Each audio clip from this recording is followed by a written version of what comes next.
In this video, we are going to see how we can open a particular location that is sent by your friends or family on Google Maps, on WhatsApp. So you want to follow that location that is sent to you. How you can do it? Let's see. First of all, I have sent a location, a live location to myself. What I'm going to do is just click on this. And once you have this open, you can see where they are at a specific location.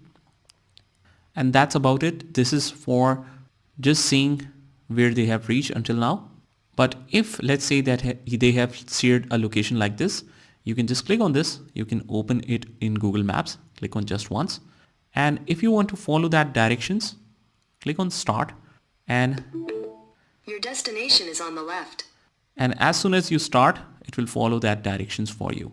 So that's pretty much it, guys. I hope you found this video helpful. And if you did, hit the like button and subscribe to our channel. And I will see you in the next one.